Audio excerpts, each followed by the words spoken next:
Isu kun badaadha aartii faana wadha'u turte akkasii hordoftoota keenya gaafa manis mutuma biraan jira wallaahi mucaalleen namoota akka useetumaas ilaalu malee waan dubbatus hin qabu as keessa bakki dhaamte jaanii amma alhamdulillah wayyaa'ee garuu ni dhukkuu ammas jechuun baqa inni laala nama useetuma laala hin dubbatu waan daa'ima namaa akkatti akkatti dha'uun qabdu dhugaa rabbitti osoo fakkeenyaaf fuula keessa osoo kabalteeti bakka dhiittee osoo ofirraa ariiteeti daa'ima kabalaan ari'uu dandeessu isiilleen bakka hin taane dho'eeti jechuun daa'imni fakkeenyaaf amma gaafa mucaan kun umurii kanatti ilaaltan amma daldalu jira namni gisa amma daldalu sana ana jaallатanii sanuusantu isiillee laattee dho'eeti jenna amma irra guddaan kun isinis amma ani ammoo waan godhuun beeku wallaahi billahi amma mangudduma ergee firraa jaarsota ergee jaarsumaan micoota nama needhaatiin hawaasa mucaallee hagan dandeetti anaa yaala jechuun hagan bakka haga inni fayyutti haga inni gartee fi deebi'utti waan si barbaachisuun qofa. Assalaamu alaikum warahmatullahi wabarakatuh. Ashama harka foonii hordoftoota keenya akkam jirtan nagaa fayyaadha jira alhamdulillah. Jirra gaa kunoo alhamdulillah rabbiin nyamti sumaan jennu. Itu sana video illee babbanne xaaxuun jechuun akkuma isin agartan sanitti video irratti simbitan ijoollee nama reebaa turte karaa irratti maaliif akka isin reebee sin beeku gaanii mucaan kunilleen ijoolleedha jedhumaanuu ani mataan kiyyaa xiqqeessin dubbisaa ilaallee dhiisee amma eegasii immoo guyyaa ilaalu karaa irratti mucaa namaa qolloftee kunoo daa'ima hundaa har'atti eegasii mana yaalaa finneen mana yaalaa finnaan illee achumatti darbitee achuma gatteetuma nu biraa deemte gaanumaatu jala jira ishiin amma kunoo warri mucaadhaa micoollee simbitanillee hiisanii mana yaalaa jirti gaa wallaahi gaanis maal akkan godhun beeku har'a gaawwanni fee isinitti himu barbaade sababa simbitan kana waa ta'u jira jechuun amma abdiillee akkasumatti dho'itee abdiidhaan sunillee garuu haa ta'u hedduu na gammachiise baay'eellee waan dhaabsu hin qabu jechuun mucichilleen mucaa baay'ee hodhaadha waan ta'eef akkasitti hammeenyaa miti garuu kan mucaa daa'ima kanaati amma eegaaf sanitti hin dubbatu mucaan maal akka ta'e hin beeknu amma maatiillee hin jiranii bakkuma isaan jirretti ani viidiyoo isin waraabu jira akkuma isin agartan kun manuma yaalaa jirra agarratti saniif viidiyoo illee isin waraabutti hin jirre isin jaa isin kan ammoo kun hidhaa jirti gaa wallaahi haalli isin ulfaataadha jechuun mucaallee hedduu takka inni miidhame jaanii hagammaa uummata akkan dubbatu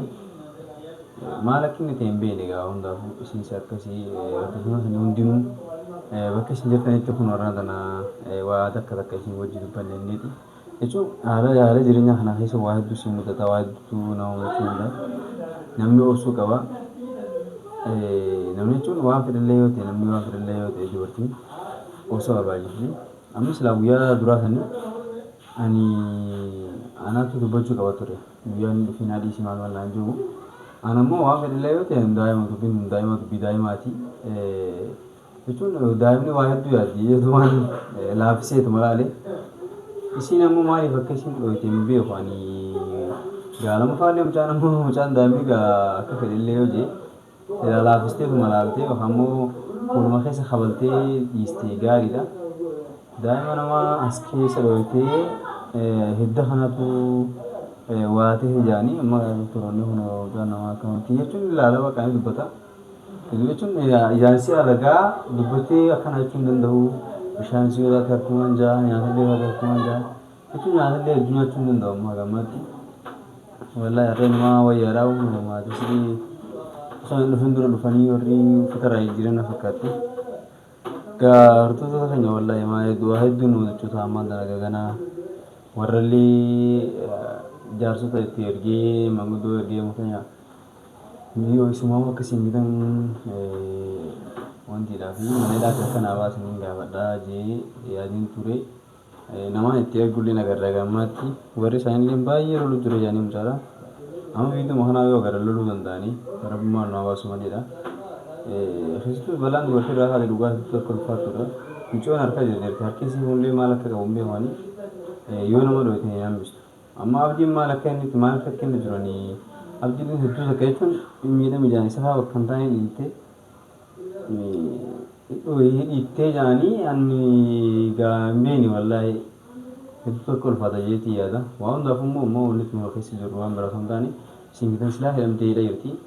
mana hidhaa eegaa isin jiraattee mootaan irraa fagaachuu osoo hin taane mucaa kana gasaa sababa keenya miidhamee jechuun namni isa miidhee haadha manaatii waan ta'eef dirqama ani qabu isallee dhufee ilaalee jechuun nama lama irraa fagaachuun hin taatu isin darbitee kuttee mana yaalatti gaafa dura anammoo eegee isin darbiteetii irraa fagaachuun qabu waan fedhallee yoo ta'an waan isaan nu murteessan hagam jedhamu fayyutti immoo yoo xiqqaate jechuun wallaahi waan yaala birrii inni itti yaalamu mana anumaatu wanta godhu jira jechuun waa harka qabaachuu waan dullee dirqama liqeeffanniituma mucaa kana asii badatu jirra waan fedhallee yoo ta'e garuu inni fayyaa yeroo biyya inshaallah nama fayyaa jeetuma yaada gaagamaatti yaala godhamu jiru yaala argachuu jira irra guddaa kana rakkise maatii isaati jechuun maatiin isaa keessattuu obboleessi isaa tokko baay'ee takka lola jedhanii gaagamaatti garuu an fuulatti waliin agarree umriin jajjabduudha gizeen akka ilaalu garuu amma hidhamte isii hidhamte jedha jirti nutu rakkachuu jira isin galee nutu rakkachuu jira anaatu wajji rakkachuu jira anamma hedduu biisii keessan ture biizii laana keessan ture jechuun bakka haala isin yeroo baay'ee agaraa turtanii karaa kaanii qabsoo hojjetuun dararamu jiru anaa qabsoo fuudhee har'a irraa galchee mucaan kunis itti dhaqee abdiinis maal jedhan singitan ammoo beekame qoosaa kanaan beektu jechuun nama hojii bakka akkasitti waan namni ijoo kana ishii wanni namni ijoo dhugaa waan ta'eef achuma mucaa nama guyyaa tokkotti nama lama hedduu takka ulfaatti wallaahi jechuun balaa sanirraa ka'ee hagammaatti kun wanti ani taa'utti hin jiru dhugaa rabbitti mucaa kana mana akamaa dhaqaa gocha bitaa jaan anumaa fiigee bitaa gulkoosii uummattu godhamaa ture amma arrantana kun arrantana waaqisha wayyaahee gulkoosirra irraa ifanii manni yaalaatu saffirii ta'e malee dhukkubsataan biraan inni asuma isa bira ciisaa ture garanaani dhukkubsataan illee bayina fakkaatti irra algaan duubaadha. Hordoftoota keenyaas waan isin akka mucaan kun fayyee rabbiin bisiisallee naa baasu du'aa naa waraan isin jira hagammaatti isin tajaajilti isii fi dhaqee ilaalle mana isaatti dhugaa rabbitti harrami isaa booda yoo rabbi jedhe dhaqeetti ilaala jechuun harrama yoo dhaqee akkuma nasibii hin dhaqeetti ilaala jeetu yaada qaba jechuun mani hidhamtee galgala isin hidhamtee qofaan achitti dhaqee uffata maal geessee fi biraa deebi'e sanichi ijoolluma saayibaniitti mirgee taalu jiran jechuun illee fi sodaaddabeetuma hayyaaf mana poolisii dhaqu maaliif haadha mana isaatii yoo jedhanii tasalaa ta'ee nulachuu bakka takka yoo kana qubatan taate namnummaan dubbii sanaa hordofu hin jiru akkuma isin dhagaatu namni godhu hin jiru waan jiru irraa ka'ee akkasittiin jira inshaallah wallaahi garuu qabsoolee namaa kana mana ba'u jirti jechuun mana illee isillee hedduu bakka maal nagarinni isin namaa jettaa jirtu mi'aarra yoo rabbi gaa isillee waan fedhallee yoo ta'e gabbaatii akkasiin sinfinlee dhaqee ilaaltu ni godha jeetii yaada inshaallah waa hundaafuu kun har'a geenye waa hundaafuu gaa jechuun haala jiru keessatti waa nama mudachuu hin oolamtu ani takkaa jireenya kiyyaatti wanni akkanaa jechuun guyyaa wanni haalonni na mudatti fatanaan baay'ee jira maaliif hin beekne wallaahi jechuun qormaata baay'ee keessan dabru jira qormaanni kun ammoo baay'atee immoo garam akka inni deemu beeku jechuun rabbiin gisee keessatti dubartiidhaan rabbi siin qori wallaahi akka kiyyatti qormaanni dubartiidhaan dhumatu jechuun amma akkasuma balaan dubartiirraa kaateen dhumatu tokko jedhanii amma balaan gaafa duraa akkuma isin agartu waa hedduu keessan darbu jira balaa dubartiirraa kaateen haalli kun ammoo fuula duratti maal akka eessatti akkanaan deemu maal akkaan ta'uudhaaf galuutis hin jiru waan fedhallee yoo ta'e ani jireenya kiyya keessatti takkaa waan akkanaatti na mudata jeene jechuun isin takkaa nama dhooyitti anaa'uu nafa qolfaa turte baay'ee baay'ee na dhaa turte bakka jechuun nama baay'ee dhooyitti isin namoota baay'ee tuutii amma tasgabbooyitii malee duraanii harki isii kun badaadha aartii faa nama dha'u turte akkasii hordoftoota keenya gaafa manis mutuma biraan jira wallaahi wantoonni namoota akka useetumaas ilaalu malee waan dubbatus hin qabu as keessa bakki dhaamti jaanii amma alhamdulillah wayyaa'ee garuu ni dhukkuba ammas jechuun bakka inni laala nama ofsiiduma laala hin dubbatu waan daa'ima namaa akkatti dha'uun qabdu dhugaa rabbitti osoo fakkeenyaaf fuula keessa osoo kabalteetii bakka dhiittee osoo ofirraa dhiiteetii daa'ima kabalaan ari'uu dandeessu isiilleen bakka hin taane dho'eeti jechuun daa'imni fakkeenyaaf amma mucaan kun umurii kanatti daldala amma daldalu jira nama gisa amma daldalu kana ana jaallатanii sanuma santu isiillee laattee dho'eeti jenna amma irra guddaan kun isinis amma ani ammoo waan godhuun beeku wallaahi billaahi amma mangudduma ergee firraa jaarsota ergee jaarsumaan micoota nama needhaatiin hawaasa mucaallee hagan dandeettii anaa yaala jechuun hagan bakka haganni fayyutti haga inni gartee fi deebi'utti waan si barbaachisuun qorichaan taate jechuun qoricha garaa waan hundaan bakka waan hundaanuu nu bira jira je'eetiin manguddoo eegajee namootuma ergullee wallaahi jechuun waan akkasiin beeku waan ta'eef guutuullee gaafadha jechuun guutuullee xiqqishoo fi yoo alhamdulillah garuu haleessa isaanillee walumatti araarsaa turre haa ta'u jechuun amma gara jireenya hiyyaatti gizeen deebi'u ni ulfaata jechuun haalli amma keessa jirru kuni haala rakkisaadha jedhee yaada jechuun nama fakkeenya amma mi'a mucaa kana dhaame jechuun daa'imni namaa dhaame amma maaliin yaallame jechuun birriin harkaa qabu fitadhee bakka baay'ee haleessa maallaqa namarraa alqeeffadhee kan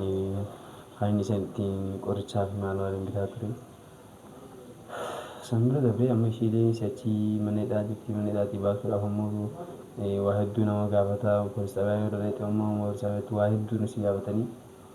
jechuun mana waajjiraatti gaatti ol seenutu salphaadha malee bahuun baay'ee ulfaataadha dhugaa rabbii keessattuu yeroo ammaa kanatti jechuun namoonni Itoophiyaa keessa jirtan ni beekan haalli hedduu ulfaataadha haalli kana jechuun tokko lama inni isinitti himuu dandeenyu haalli guyyuma guyyaan jijjiiramaa haa dura bakka poolis xabiyaa jira jettee salphaa haamsa ture namni ammoo haalli jijjiiramee nama kana amma maaliif shakkuu jedha micoota laataa jechumaanii